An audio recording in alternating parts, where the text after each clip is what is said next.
योग दर्शन विभूति पाद में आप सबका स्वागत है। चित्त के परिणामों के विषय में पातंजल योग सूत्र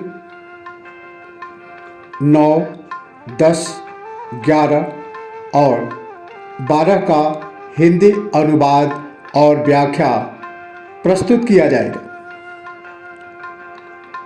महर्षि पतंजलि योग दर्शन विभूति पाद में चित्त के परिणामों का विषय को बताते हुए कहते हैं, वियुत्थान निरोध संस्कारयो रभिभव प्रादुर्भावो निरोध क्षण चेतान्वयो निरोध परिणामः। अर्थात व्युत्थान अवस्था के संस्कारों का दब जाना और निरोध अवस्था के संस्कारों का प्रकट हो जाना, निरोध काल में चित्त का इन दोनों संस्कारों में अनुगत होना, व्याप्त होना निरोध परिणाम है।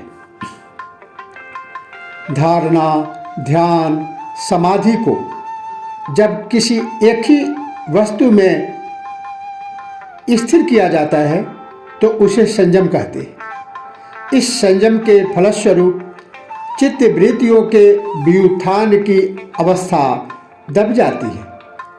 उनको जो प्रकट रूप है वह समाप्त हो जाता है। इससे सबीज समाधि उपलब्ध होती है। इसके बाद साधक को विवेक ख्याति प्राप्त होती है तथा दूसरे चरण में जाकर निर्बीज समाधि उपलब्ध होती है। चित्त वृत्तियाँ निरोध को ही योग कहा गया है। योगश्चित्त वृत्ति निरोध, जिसकी यह अंतिम अवस्था निर्बीज समाधि ही है। सबीज समाधि की अवस्था में चित्त की वृत्तियों का जो प्रकट रूप है वह तो दब जाता है, किंतु इन वृत्तियों के जो संस्कार है वे बीज रूप में विद्यमान रहते। बाहरी कार्यों को रोक देने से उसका स्वभाव नहीं बदलता। इस प्रकार यह निर्बीज समाधि 3 चरणों से गुजरने के बाद प्राप्त होती है।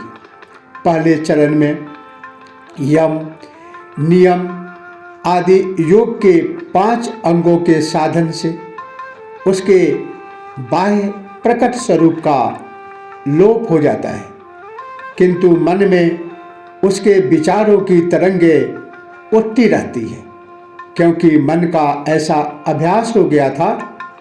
दूसरे चरण में मन के इन विचारों का लोप संयम से होता है। यह संयम धारणा, ध्यान, समाधि से आता है। इससे मन में उठने वाले वृत्तियों के विचार समाप्त हो जाते हैं, किंतु वे बीज रूप में चित्त में विद्यमान रहती है, क्योंकि चित्त का स्वभाव ही चंचल है। जब तक उसका यह स्वभाव वह छोड़ता नहीं है, यह चित्त व्युत्थान और निरोध दोनों ही प्रकार के संस्कारों में व्याप्त रहता है। क्योंकि चित्त धर्मी है तथा ये संस्कार उसका धर्म है। धर्मी अपने धर्म में सदैव व्याप्त रहता है, यह नियम है। इसीलिए सबीज समाधि में ये निरोध संस्कार प्रकट रहते हैं। इसी को संस्कारों का बीज कहा गया है, जो चित्त का स्वभाव है। अतः सबीज समाधि में वृत्तियों का तो अभाव हो जाता है, किंतु संस्कारों का बीज विद्यमान रहता है, जिस तीसरे चरण में जाकर विवेक ख्याति द्वारा नष्ट किया जाता है। तब निर्बीज समाधि उपलब्ध होती है। इस समय चित्त का संबंध केवल इन निरोध संस्कारों बीज के साथ ही होता है, जो उसका स्वभाव है। यही निरोध परिणाम है। अगले सूत्र 10 में महर्षि पतंजलि कहते हैं, तस्य प्रशांत वाहिता संस्कारात्, अर्थात निरोध संस्कार से चित्त की गति प्रशांत होती है। सबीज समाधि के बाद विवेक ख्याति प्राप्त होता है। इसमें साधक इन बीज रूप संस्कारों को जान लेता है तथा यह भी जान लेता है कि ये संस्कार चित्त के चंचल स्वभाव के कारण है। चंचलता इस चित्त का धर्म है जो उससे अलग नहीं किया जा सकता। इस प्रकार का ज्ञान हो जाना ही विवेक ख्याति है। जब उसे इन सत्य का ज्ञान हो जाता है तो वह चित्त के इस स्वभाव से निरंतर सजग रहता हुआ यह देखता रहता है कि ये संस्कार पुनः अपना प्रभाव न दिखा सके। निरोध परिणाम से चित्त की गति प्रशांत हो जाती है। इसका चंचलता का सारा प्रभाव नष्ट हो जाता है, जिससे उस पुरुष अर्थात आत्मा का बिंब उसे स्पष्ट दिखाई देने लगता है। इस स्थिति में पहुंचा योगी, योग का अभ्यासी प्रकृति और पुरुष का वेद स्पष्टता जान लेता है, किंतु इस स्थिति में भी ये संस्कार बीज रूप में चित्त में विराजमान रहते हैं, विद्यमान रहते हैं, उद्यत रहते हैं। अगले सूत्र 11 में विभूतिपाद के अंतर्गत महर्षि पतंजलि कहते हैं, सर्वार्थतैकाग्रतयो क्षयोदयौ चित्तस्य समाधि परिणामः, अर्थात सब प्रकार के विषयों का चिंतन करने की वृत्ति का क्षय हो जाना और किसी एक ही ध्येय विषय को चिंतन करने वाली एकाग्रता अवस्था का उदय हो जाना, यह चित्त का समाधि परिणाम है।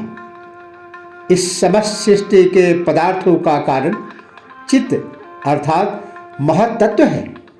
इसलिए इस चित्त में आए परिवर्तन के परिणाम स्वरूप सृष्टि के हर पदार्थ में परिवर्तन आता है। चित्त का यह परिवर्तन 2 चरणों में होता है। प्रथम को समाधि परिणाम तथा दूसरे को एकाग्रता परिणाम कहते हैं। यम नियम आदि के पालन से चित्त की वृत्तियों का जो बाह्य स्वरूप आचरण संबंधी स्वरूप है वह तो रुक जाता है, किंतु मन में उनके विचार चलते रहते हैं। इन विचारों का चलना चित्त की चंचलता ही है, जिसे चित्त की विक्षिप्त अवस्था कहते हैं, यानी चित्त में क्षोभ उत्पन्न होना। साधक जब ध्यान धारणा समाधि में प्रवेश करता है तो सर्वप्रथम उसकी संप्रज्ञात समाधि सिद्ध होती है।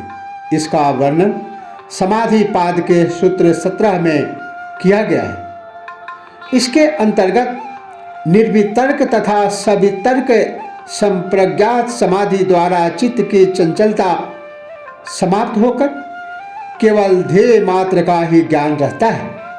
चित्त इस समाधि के द्वारा अपनी विक्षिप्तता चंचलता छोड़कर एकाग्र अवस्था में परिणत हो जाता है। यही चित्त का समाधि परिणाम है। संप्रज्ञात समाधि के फलस्वरूप ही उसका यह परिणाम सामने आता है एवं एकाग्रता का उदय होता है। यही से चित्त में परिवर्तन आरंभ होता है, जो इसकी पहली सीढ़ी है। अनेक वृत्तियों में भटकने वाला मन अब एक ही खूंटे में बंध जाता है। इसी बात को और स्पष्ट करने के लिए चित्त का एकाग्रता परिणाम को बताने के लिए महर्षि पतंजलि ने अपने पातंजल योग सूत्र विभूतिपाद सूत्र 12 में कहते हैं, ततः पुनः शांतोदितो तुल्य प्रत्ययो चित्तस्यैकाग्रता परिणामः। अर्थात तब फिर शांत और उदय होने वाली दोनों ही वृत्तियां एक सी हो जाती है, तब यह चित्त का एकाग्रता परिणाम है। समाधि परिणाम के फलस्वरूप चित्त की चंचलता रुक जाती है तथा उसकी एकाग्रता का उदय होता है, यानी वह एक स्थान पर केंद्रित होना आरंभ हो जाता है। यही उसकी एकाग्रता का आरंभ है। इसके बाद जब यह एकाग्रता सध जाती है तो चित्त में दूसरा परिणाम आता है जिसे एकाग्रता परिणाम कहते हैं। इसमें चित्त भली भांति समाहित हो जाता है। इसमें उदय होने वाली तथा शांत होने वाली वृत्ति एक सी हो जाती है। उनकी भिन्नता मिटकर वृत्ति मात्र रह जाती है। समाधि परिणाम में दोनों में भिन्नता होती है। शांत और उदय होने वाली भिन्न भिन्न होती है, किंतु अब उदय होने वाली भी शांत हो जाती है, इसीलिए दोनों का एक ही शांत रूप हो जाता है। यह एकाग्रता परिणाम उससे अधिक परिपक्व अवस्था है। यह तब आता है जब संयम की अवस्था में साधक अधिक समय तक टिका रहे। इससे संप्रज्ञात विवेक ख्याति प्राप्त होती है तथा इसमें अधिक समय रहने पर ही उसे निर्बीज समाधि का लाभ प्राप्त होता है। यहाँ पहुंचकर योगी कृत्य हो जाता है। यही उसका अंतिम फल है। इस स्थिति में पहुंचने पर योगी के मन में दूसरे विचार आते ही नहीं। फिर चित्त वहां से हटता ही नहीं। निर्बीज समाधि से पूर्व फिर नीचे आने की संभावना बनी रहती है। विवेक चित्त के परिणामों के विषय में विभूति पाद के अंतर्गत यह चित्त के परिणाम का विषय संपन्न हुआ। इसी के साथ ओम नमः शिवाय। जय श्री कृष्ण।